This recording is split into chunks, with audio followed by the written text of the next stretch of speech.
요한복음 6장을 우리가 계속해서 공부를 하고 있습니다. 요한복음 6장에는 아주 중요한 두 가지 사건이 기록이 되어 있는데, 첫 번째는 5,000명을 먹이셨던 물고기 2마리와 보리떡 5덩어리로 배불리게 먹이게 하셨던 사건이 있고요. 그리고 바로 뒤이어서 한 사건을 소개하는데, 그것은 풍랑과 파도에 갇혀서 대여섯 시간 죽도록 고생을 하고 또 급기야는 절망적인 위기에 빠져 있었던 제자들을 위해서 예수님께서 새벽 3시에 오셔서 제자들을 안심시키시고 구원해 주셨던 사건입니다. 첫 번째 사건을 통해서는 군중들이 충격을 받았고요. 두 번째 사건을 통해서는 제자들이 충격을 받았습니다. 굶주렸다가 생각지도 못했던 방법으로 배불리 먹었던 줄인 배를 채운 사람들은 예수님에 대해서 전례 없는 관심과 흥미를 갖게 됩니다. 그래서 어떤 사람들은 심지어 예수를 왕으로 삼자는 그런 구호를 외치고 또 선동을 해서 사람들이 예수를 억지로 임금으로까지 삼으려고 하는, 그럴 정도로 예수님이 인기가 있었습니다. 그리고 하룻밤이 지났습니다. 사람들이 잠에서 깨나자마자 또다시 이제 예수님을 열정적으로 찾기 시작을 한 것입니다. 마치 이것은 유명한 우리가 가수들이나 유명한 연예인들 앞에 소리를 지르고 환호성을 지르고 눈물을 흘리고 또 심지어는 가출까지 하는, 가출을 왜 하는지 모르겠어요. 좋으면 좋은 거지. 그런 일들을 종종 봅니다. 근데 그것이 일부의 얘기들이 아니고 공부도 잘하고 또 점잖은 아이들도 똑같습니다. 또 요즘에는 아이들만 그렇지 않습니다. 나이가 많으신 분들도 그런 거에 굉장히 관심을 가지고 팬클럽이라고 하죠. 제가 작년에 한국에 갔었는데 한국에서 제 사촌 누님을 잠깐 뵀습니다. 나이가 70이 넘으셨는데 권사님이신데요. 저 보자마자 자기 같은 팬클럽 얘기하시더라고요. 그래서 김호중이라고, 별로 듣고 싶지도 않는데 그 김호중 가수에 대해서 저에게 설명을 얼마나 쫙 하던지, 그리고 그 김호중 가수가 가지고 있는 CD를 가지고 다니시더라고요. 나한테 들어보려면 좀 들어보라고. 그렇게 푹 빠져가지고 요즘은 또 한국에 트로트가 인기인가 봅니다. 그래서 트로트 하면 사람들이 굉장히 관심을 가지고, 뿐만 아닙니다. 요즘에 운동선수들, 축구선수, 또 야구선수, 농구선수들에게 굉장히 많이 몰리고 사인을 받고 또 돈도 많이 벌죠. 그런 것들이 있습니다. 예수님께서 기적을 베푸시니까 이런 현상이 생긴 것입니다. 조금이라도 그분 앞에 가려고 하고 또 그분의 옷자락이라도 잡으려고 하는 그런 일들이 생긴 것이죠. 22절과 23절을 우리 함께 읽겠습니다. 시작.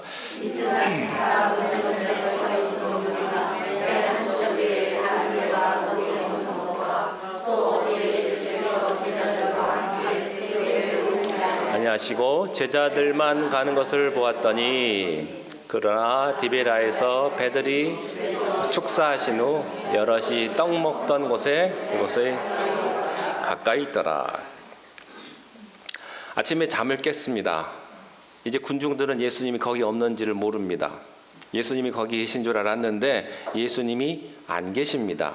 그래서 굉장히 혼돈스러웠다는 이야기를 오늘 성경에서 하고 있는 것이죠. 왜냐하면 어저께는 분명히 제자들만 배를 타고 갔고 예수님은 우리들과 함께 있었어요. 그리고 산에 기도하러 가셨는데 예수님이 안 보인 겁니다. 제자들도 없고 예수님도 없고, 그런데 배 한 척이 저쪽 바다 건너 갈릴리 호수 건너에 있는 것입니다. 물론 그 무렵에 소문이 많이 나서 많은 배들이 다 모여 있었습니다. 예수님께서 축사하신 후에 배들이 이쪽으로 모여 있다는 이야기도 삽입이 되어 있습니다. 사람들이 자기들이 그렇게 찾았던 우상이 사라진 것입니다. 자기가 그렇게 따르고 좋아했던 분이 없어진 거예요. 24절과 25절입니다. 시작. 우리가 거기에 곧 배들을 타고 예수를 찾으러 가버나움으로 가서 바다 건너편에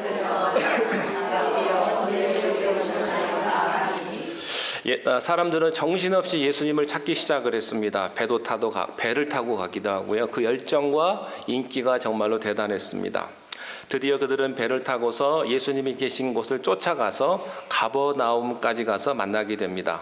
만나자마자 예수님에게 항의를 합니다. 뭐라고 항의하냐면, 예수님 언제 여기 오셨습니까? 아니 어떻게 오셨습니까? 라고 지금 사람들이 이야기를 하는 것입니다. 여기 사람들의 질문, 예수님 언제 오셨습니까? 라는 말에 우리는 두 가지를 배울 수가 있습니다. 첫 번째는 군중들이 잠을 자고 있는 동안에 무슨 일이 일어났다는 것이죠. 사람들이 잠을 자고 있는 동안에 예수님께서는 새벽 3시에 물 위를 걸어가는 기적을 행하면서 위기에 빠진 제자들을 구해준 사건이 밤사이에 생긴 것입니다. 무엇을 우리에게 가르쳐 줍니까? 우리가 잠자고 있는 동안에 내가 미처 생각하지 못하고 깨닫지 못한 상황 속에서 무슨 일이 일어났다고 하는 사실입니다. 세상도 마찬가지입니다. 여러분, 우리가 하룻밤 자고 나면 밤새 안녕하셨습니까? 라고 인사할 정도로 세상은 여러 가지 많은 일들이 일어납니다.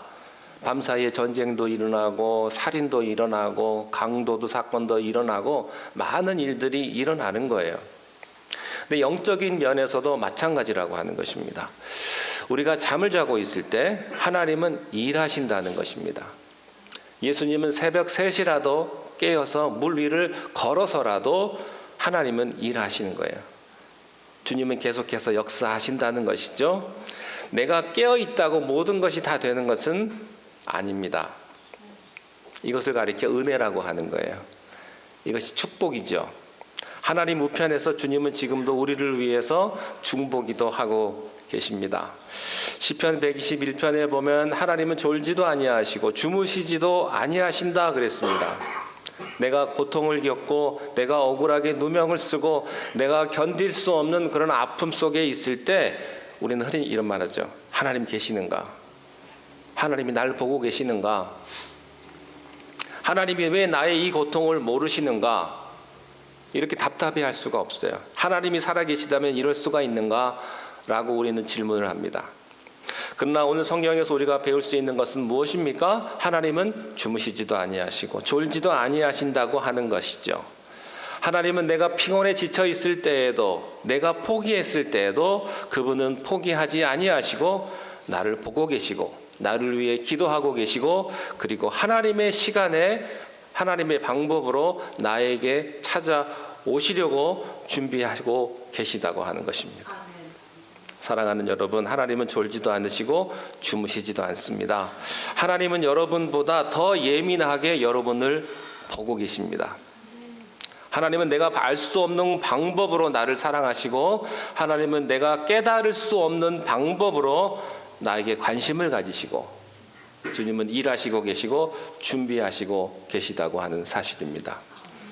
로마서 5장 8절에 보면 우리가 아직 죄인 되었을 때에 그리스도께서 우리를 위하여 죽으심으로 하나님에게 대한 자기의 사랑을 확증하셨다라는 말씀이 있습니다.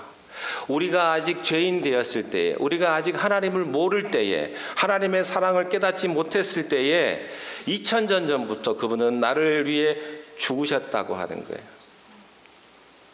내가 예수님을 알게 된 것은 2000년이라는 시간이 지난 후에야 우리가 예수님을 알게 되었다는 것이죠. 내가 하나님을 사랑하지 않을 때에도 그분은 나를 사랑하셨고, 내가 하나님을 신뢰하지 않았을 때에도 그분은 우리를 지켜주셨다 하는 사실입니다.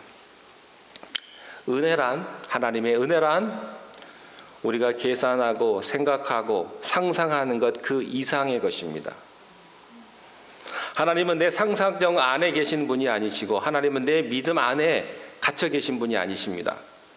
내가 믿음이 없을지라도, 내가 부족할지라도 그분은 나에게 은혜를 베풀어 주시고, 내가 그분을 생각하지 않았을지라도 그분은 나를 생각해 주시는 분이 바로 하나님이다 하는 사실이죠. 자, 두 번째입니다. 사람들이 예수님에게 언제 오셨습니까? 라고 하는 질문에서 알 수 있었던 것은요, 사람들이 이렇게 예수님을 찾는 동기가 영적인 동기가 아니고 동물적인 동기였다고 하는 사실입니다. 26절 한번 보시기 바랍니다. 시작. 예수께서 대답을 이르시되 내가 진실로 진실로 너희에게 이르노니 너희가 나를 찾는 것은 까닭이 하여 떡을 보고 배부른 까닭이로다. 배부른 까닭이다. 여러분, 유명한 가수나 유명한 연예인들 앞에 열정적으로 그들에게 환호성을 지르는 것은 정말로 그게 진리여서 그럴까요? 그만한 가치가 있어서 그럴까요? 물론 아니죠. 그 모든 것들은 안개와 같은 것입니다. 바람과 같은 거예요. 그것은 한순간 꺼져버릴 거품과 같은 거예요. 순간적인 환호, 순간적인 쾌락, 그 흥분으로 착각할 때가 참 많다고 하는 것이죠. 사람들이 제일 착각하기 쉬운 게 뭔지 아십니까? 박수 받을 때, 칭찬받을 때입니다. 배 목사 설교 잘한다 라는 말을 들을 때 착각하기가 제일 쉽다고 하는 사실입니다. 김 집사 참 신앙생활 잘한다 그러면 자기가 잘하는 줄로 착각을 합니다. 천만에요. 그렇지 않아요. 여러분들은 어떠세요? 여러분들은 괜찮습니까? 이 정도면 자랑할 만합니까? 아니라는 거예요. 예수님은 이렇게 열정적으로 자기를 찾는 군중들의 환호성 소리에 속지 않으셨어요. 예수님께서 이렇게 말씀하시는 거예요. 너희들이 나를 이렇게 열정적으로 찾는 까닭은 진리를 위한 것이 아니다. 참된 구원을 얻기 위해서가 아니다. 무엇 때문이다? 배부른 까닭이다. 표적을 본 까닭도 아니고 배부른 까닭이다. 여러분, 사람들이 많이 모이면요 착각에 빠집니다. 교회도 그럴 수 있어요. 건물 좋고 사람이 많으면 목사도 착각합니다. 교인도 착각을 합니다. 우리 교회 괜찮다 이거예요. 괜찮습니까? 정말? 알 수 없는 거예요. 모르는 거예요. 군중일 수 있어요. 아무 의미 없이 모인. 여러분, 군중은요 고난을 주면 금방 드러나고요. 나는 거예요. 힘들고 어려운 일이 닥치면요 내용 없는 군중들은요 다 흩어져 버립니다. 그러나 진리를 가진 사람일수록 고난이 오면 더 뭉치는 거예요. 여러분, 가족은요 진정한 가족은 어떤 가족인지 아세요? 고난이 올 때 뭉치는 게 진짜 가족이지, 어떤 어려움과 고난이 왔을 때 뿔뿔이 흩어지는 가족은 가족이 아니에요. 꼭 명심하십시오. 교회 나온다고 다 같은 가족이 아니라는 사실이에요. 자, 26절에 보면 아주 재밌는 표현이 하나가 있는데, 너희가 나를 찾는 것은 표적을 본 까닭이 아니요 5,000명을 먹이신 그 기적이 있는 까닭도 아니라는 거예요. 표적, 기적을 봤기 때문에 너희들이 나를 찾는 것도 아니다. 여러분, 기적이 없어도 믿으면 얼마나 좋겠습니까? 근데 여기에서 100번 양보하는 거예요. 기적이라도 구하기 위해서 찾아오면 괜찮다는 거예요. 근데 그것까지도 아니라는 거예요. 너희들이 나를 찾아온 것은 기적도 아니고 배가 불렀기 때문이다. 떡을 먹고 배부른 까닭이다 하는 거예요. 다른 말로 하면 너희들의 관심은 영적인 관심이 아니라 동물적인 관심이다. 참 기가 막히고 슬픈 일입니다. 여러분, 우리들의 신앙을 가만히 분석해 보면요 굉장히 동물적입니다. 포장은 영적입니다. 그런데 실제적으로 내 내면의 세계에 들어가 보면요 굉장히 육적이고 성적이고 동물적이고 물질적이에요. 근데 그것을 이렇게 내놓으면 창피하니까 다 포장을 하죠. 아, 그런 거 아니라고. 예. 자기 합리화한, 자기는 아닌 것처럼. 근데 예수님께서 바로 이런 것들을 지적해주고 계신 거예요. 여러분, 교회도 이런 부분에 있어서 성찰해야 될 부분이 있습니다. 건물 좋고 사람 많이 모이고 프로그램이 좋다고 좋은 교회라는 등식이 성립되지 않습니다. 교회가 헌금이 많이 나온다고 해서 그 교회가 좋은 교회라고 하는 등식도 성립되지 않습니다.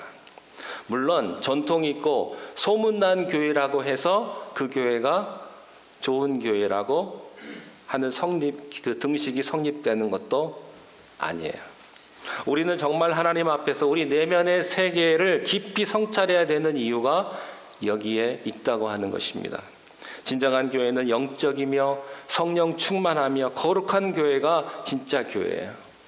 진짜 교회는 말씀의 진리 위에 굳게 서서 유행에 따라 왔다 갔다 하는 사람들이 아니라, 기분에 따라서 왔다 갔다 하는 사람이 아니라, 불편하면 떠나고 힘들면 떠나고 귀찮으면 떠나는 그런 성도들이 있는 것이 아니라, 어떤 경우에도 말씀과 진리에 바로 서서 어떤 고난도 이겨낼 수 있는 성도들이 있을 때 그게 참 교회다라고 하는 사실입니다. 자, 27절 보시겠습니다. 27절 시작.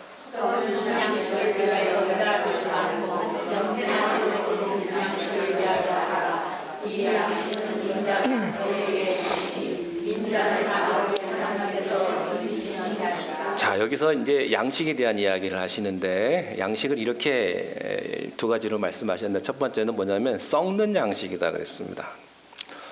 여러분, 먹어도 배고픈 것이 썩는 양식이고요. 이 양식이 참 이상해요. 오늘까지 먹으면 이 양식 똑같은 양식인데 오늘까지 먹으면 괜찮아요. 근데 약간 상해가지고 먹으면 배탈 납니다. 이 양식의 특징이라는 거죠. 썩는 양식이다. 근데 그래도 먹어야 되는 게 썩는 양식입니다. 이 썩는 양식을 안 먹을 수는 없죠. 하루에 3끼를 먹어야 되는데 꼬박꼬박 챙겨 먹어야 합니다. 하루라도 안 먹으면요, 무슨 일이 일어날지 모른다고요. 근데 이 썩을 양식 때문에 우리들은 평생을 바치고 세상에서 사는 것이죠. 근데 이 썩는 양식의 특징이 있어요. 인간만 먹는 것이 아니라 동물이나 인간이나 똑같이 먹는다는 거예요. 이런 의미에서 썩는 양식을 먹는 사람은 인간이 동물적일 수 있다라고 하는 것이죠. 동물도 똑같이 먹고 사람도 똑같이 먹으니까. 여러분이 어디 좋은 데를 가시거나 뭐 동물원도 가시고 어디 바깥에 나가시면요, 아주 기가 막힌 자연을 우리가 보게 됩니다. 하늘 날아가는 새들이나 이런 것들을 보면 참 감탄을 하고 굉장히 아름답죠. 근데요, 여러분 세상에 나와가지고 그 새나 동물들을 보면요, 목적이 딱 하나입니다. 먹는 거. 먹는 거 찾는 거예요. 아주 무섭게 찾습니다. 시걸들을 한번 보십시오. 제가 피스모 비치를 가본 적 아세요? 피스모 비치? 그 옆에 아빌라 비치를 한번 갔는데 갈매기 떼들이 얼마나 하늘에 마른지 모르겠어요. 근데 그 밑을 봤더니 물고기 잡는 배 한 척이 있더라고요. 그래서 그물을 털다가 물고기라도 하나 튈까? 그 갈매기들이요, 그것만 보려고, 그거 먹으려고 그렇게 모여가지고 물고기를 찾더라고요. 그냥 그거 잡아먹으려고 아기다툼하는 거예요. 그렇게 고상하게 생긴 새가. 사자가 달리고 표범이 달리고, 모든 것은 단 하나입니다. 먹을 거예요. 먹을 거. 천년의 고도를 간직한 아주 자태를 뽐내고 한쪽 다리를 서 있고 있는 한 마리가 물속을 깊이 보고 있는 것은요, 멋있어 보이려고 그렇게 서 있는 거 아니에요. 물속에 지나가는 물고기 한 마리 잡아먹어 보려고. 그게 동물의 세계예요. 여러분, 동물의 세계는요, 먹을 거 하고요, 성, 두 가지밖에 없습니다. 인간의 세계가 두 가지로 요약이 되어 있어요. 성과 먹는 거예요. 사람들은 전부 동물처럼 사는 거예요. 본능에 따라 사는 것이죠. 그것을 예수님께서 어떤 표현을 썼냐면 썩는 양식을 위해서 살지 말아라, 이런 표현을 쓰신 것입니다. 근데 더 큰 비극이 있어요. 그게 뭐냐면요, 이 썩을 양식도 없어가지고 배고파서 죽는 사람들이 전 세계 인구의 절반이라고 그러잖아요. 예수님이 말씀하시기를요, 그 썩을 양식이 너희 인생의 목표가 되지 않게 해라. 그러면 인생의 참된 목적은 무엇입니까? 영생하도록 있는 양식, 생명의 양식, 생명을 주는 양식, 영생을 주는 양식이 있다, 이 말이에요. 이 말을 다른 말로 표현하면 인간의 육식은 썩을 양식이 필요하죠. 새끼 먹어야 되니까. 그러나 인간의 영혼은 영원한 양식이 필요하다고 하는 것입니다. 과연 이 영원한 양식을 소유하기 위해서는 당신이 뭐를 했느냐 하는 거예요. 그것을 위해서 여러분은 얼마나 노력을 하고 얼마나 생각했느냐 하는 것입니다. 자, 그러면 이 영생하도록 하는 양식이 무엇이겠습니까? 이 영생하도록 하는 양식은 누가 주는 것입니까? 오늘 성경에 보면요, 이 영생하도록 하는 양식을 주시는 분이 인자라고 그랬습니다. 인자. 하나님의 아들이요, 인간의 아들이죠. 인자, 사람의 아들, 예수님이 바로 영생하도록 하는 양식을 주시는 분이시다 하는 거예요. 예수님께서는 수가성의 한 여인을 만나서 이렇게 말씀하셨죠. 내가 영원히 목마르지 않은 영원한 물을 주고 싶다. 오늘 말씀에서는 너희가 배고프지 않을 영원한 양식을 주고 싶다, 이렇게 말씀을 하십니다. 이런 의미에서 예수를 믿는다라는 말은요, 예수님께서 양식이라는 표현을 썼기 때문에 예수님을 믿는다라는 말은 예수님을 먹는다라는 말로 표현할 수가 있습니다. 진리는 아는 게 아닙니다. 진리는 이해하는 게 아니고요, 진리는 먹는 겁니다. 여러분들의 지식이 왜 힘이 없고 능력이 없는가? 그저 객관적인 지식일 뿐이에요. 그것이 내 삶이 아니기 때문에 그것은 뜬구름과 같은 것입니다. 여러분들이 아무리 진리를 많이 알고 고상한 걸 많이 알면 뭐예요? 그렇게 안 살면 아무것도 아니지. 아는 대로 사는 게 중요합니다. 아는 것 자체가 하나도 중요하지 않아요. 많이 안다고 잘난 체 하지 마세요. 아는 만큼 사는 게 중요한 거예요. 여러분, 세상 것은 얼마든지 사라질 수 있고요, 얼마든지 바꿀 수 있는 거예요. 그러나 진정한 진리는 내 몸 안으로 들어오는 것입니다. 자, 28절 보시겠습니다. 28절 시작.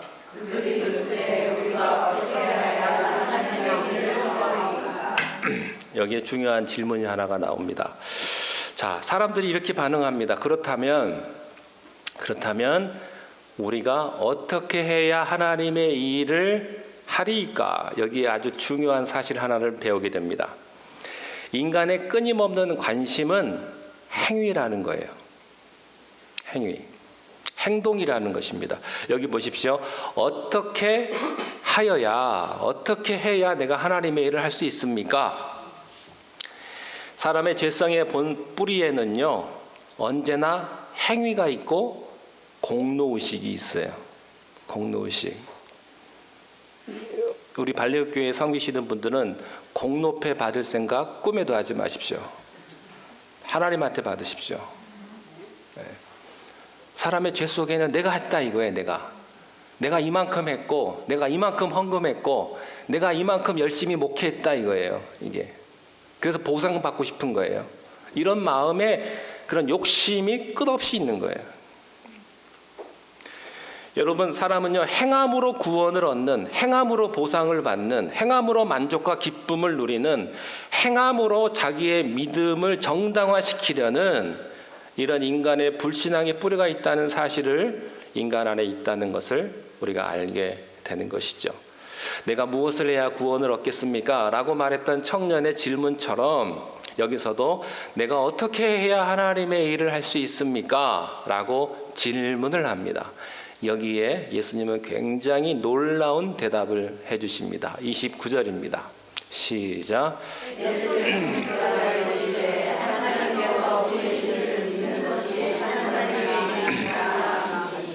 이 말씀은요, 성경에 있어서 굉장히 황금 챕터, 황금 율과 같은 거예요.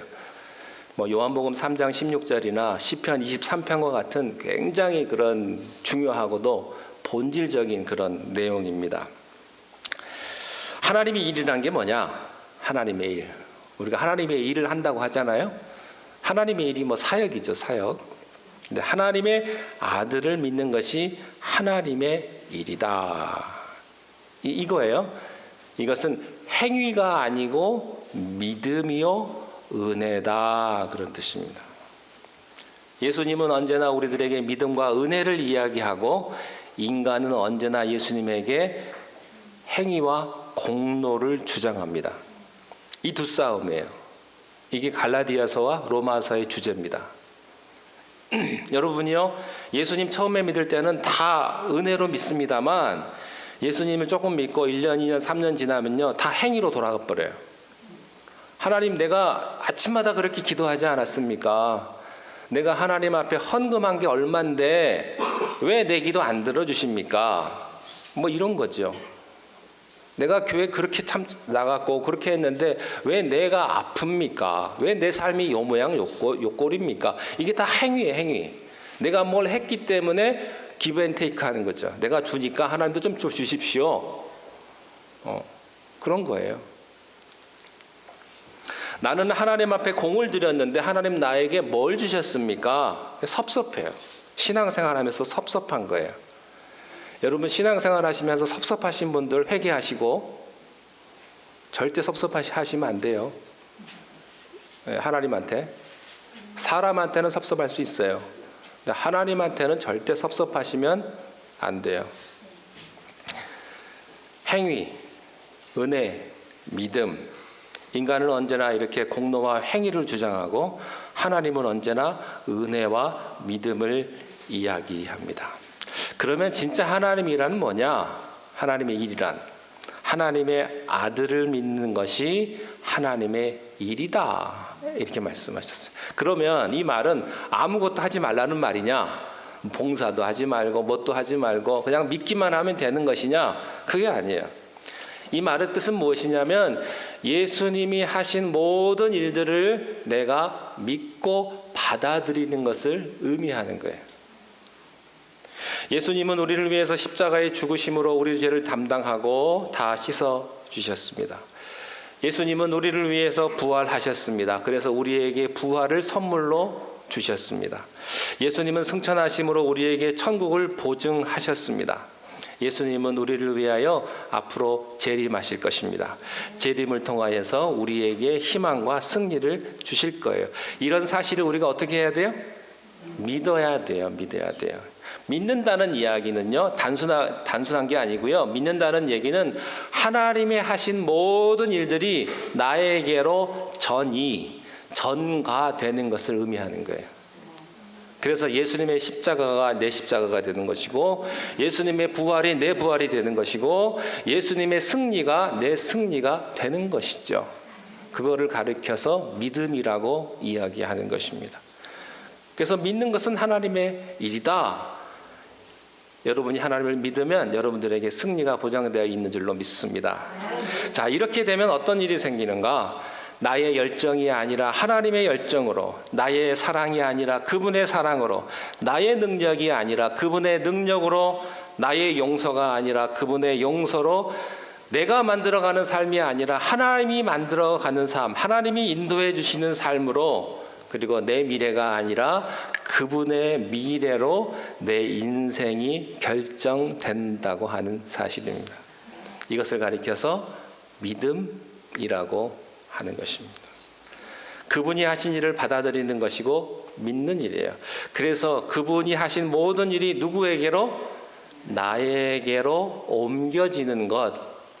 그것이 축복이요, 은혜요, 믿음인 것입니다.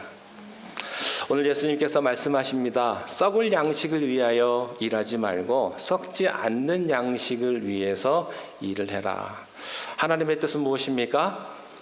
하나님의 아들을 믿는 것이다. 여러분의 믿음이 더욱더 깊어질 수 있게 되시기를 주님의 이름으로 축원합니다. 기도하겠습니다. 우리가 주님을 믿음에 이 믿음을 주께서 의로 인정하여 주셨고 우리를 축복하시고 하나님의 자녀와 또한 하늘의 놀라우신 은혜와 축복을 저희들에게 허락하시니 은혜를 감사합니다. 우리가 행위로 주님 앞에 나아가는 것이 아니라 믿음으로 주님 앞에 나아가게 하시고 그리하여 하늘의 풍성한 은혜를 우리가 매일매일 경험하며 살아갈 수 있도록 우리를 축복하여 주시옵소서. 예수님의 이름으로 기도하옵나이다. 아멘.